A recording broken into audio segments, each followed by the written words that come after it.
Hey YouTube, friends and family, Fast Eddie here. Hope you all having a good first week of the new year 2023. So what we got here is a good deal on metal. So I'll explain to you what these are. This is used metal. I live in the Northwest, and what we have a lot of in the Northwest is lumber mills. And these are called,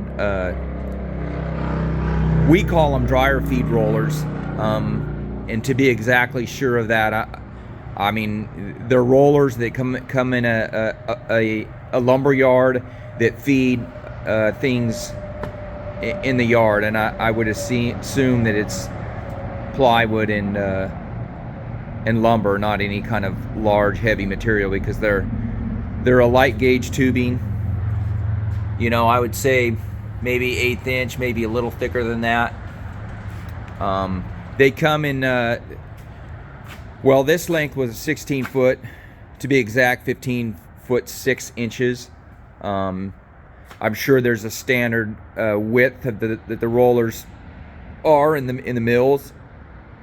Most of them that I remember seeing in past years were around 16 feet.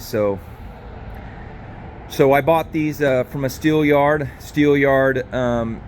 Removed them from our local mill that in our area, and we're reselling them. It was the only steel yard that I could find that had some. They gave me a good price on them because of the quantity that I had bought, and charged me at $30 a stick, which would be 15 foot 6 inches long. Which is a pretty good deal. I did my pricing, so I know where I'm at on the pricing on it. If a lot of you don't know, that's, you know, the pricing is anywhere from, you know, $50 a stick to maybe even more from what I was finding. You know, in previous years, I want to say, you know, 15, 20 years ago, these been around in our steel yard in the scrap area, I would say, resale metal. They were like, you know, $10 a stick. I mean, and I had a work partner that, you know, bought used steel, you know, for the same reasons that I do, and he was buying large quantities of it, and I was, you know, I wasn't in that position where I was needing it at the time, and he was. And I remember just thinking, you know, that's a good idea, but I didn't want to purchase any. And you know, it's like one of those moments where you look back and you think you wish you would have. But yeah, it's like, that's a 3-inch diameter, I'm pretty sure. I don't have a tape on me handy, so I can't give you a measurement, but that looks like 3 inches. It's about 1/8 of an inch thick. So if you were to measure that, if anybody knows steel prices, today's rate, you would be alarmed at how much it costs. So what I'm going to use this for is some fencing projects that I have, doing some fencing around my shop here and replacing my front fence in front of my house. I want to use the steel because the steel won't have a tendency to lean. You see, when you put a wood fence up and you hang the panel on one side of the fence starts to lean on you. The wood heats up during our temperatures, and it does a little bit of twisting, and it just doesn't come out straight when it's finally dried out. And these metal ones will last way longer. And what I will do probably also to stabilize and give the fence more just a more secure post is that I'm going to put outriggers on these posts.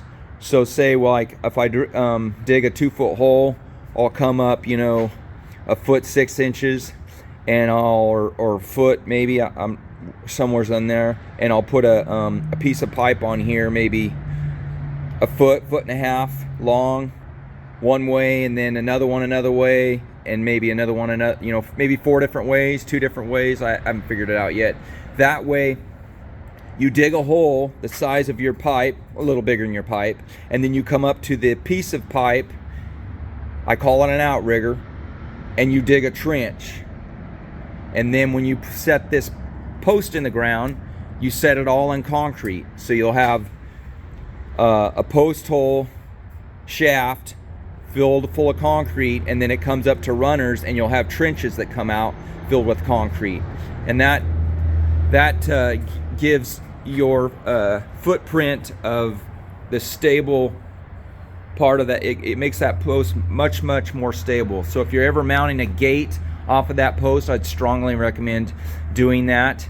It'll just make it incredibly stronger. And of course, you know, with a wood post, you can't really do that the same, because I mean, how do you mount metal to wood? I mean, I guess you could bolt it, but steel's the way to go. It lasts longer, doesn't rot. You know, of course it rusts, but you know, the rust is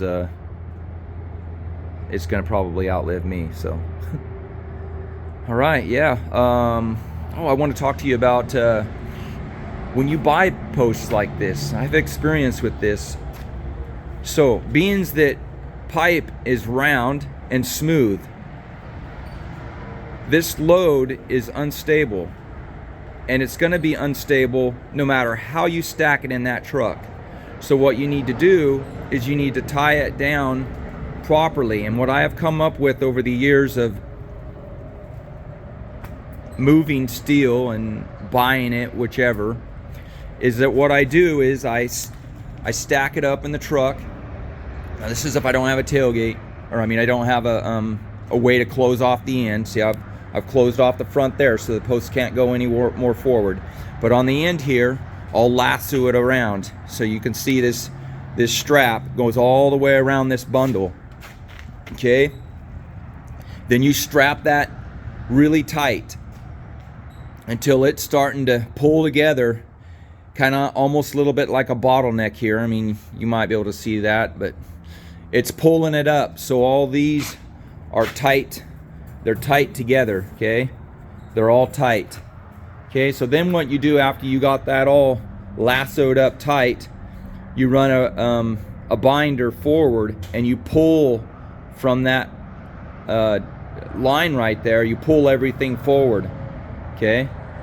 And that'll help secure this load in this truck, okay? Now we always, you know, I can get away with hauling lumber, you know, in a open pickup bed, and it doesn't have the tendency to slide out. Well, lumber's not smooth like metal, and it's got sharp edges. So you can lock them all together real tight in the bed, and they're gonna stay together better because there's no gaps. So yeah, I mean, I suggest anytime, nobody wants to have a pipe flying out on the road at them. So, you know, you got to really be careful about when you're hauling, you know, unstable loads like this. And really, when I went and bought it, I should have brought bigger binder than that. Pulled this bundle up even tighter. This small binder here's maxed out. I should have brought a bigger binder, pulled that load up even tighter, and then pulled it forward. But I had a short trip, so I just took it real easy, and you know, I'm the one responsible for this load, so you don't want to have anything come out. So yeah, I'm pretty happy about, you know, getting this. I mean, it's gonna help me out in cost, and it's gonna help me out in finishing this fence around my shop here. So here's the fence. Pretty much got the gate finished. There's the chain link there. I'll continue. I have more chain link. I'll continue chain link out,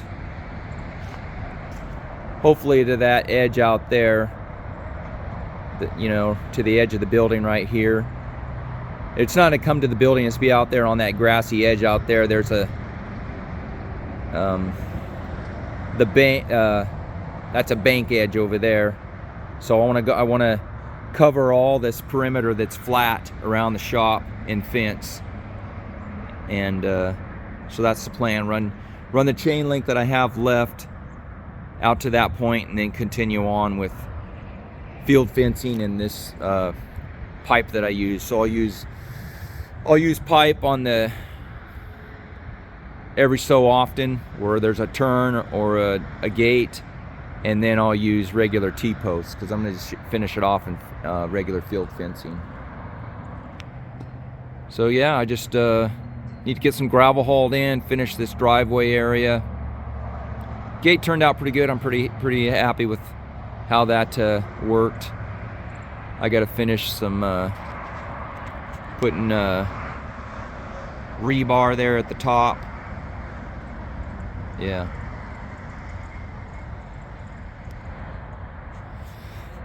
All right.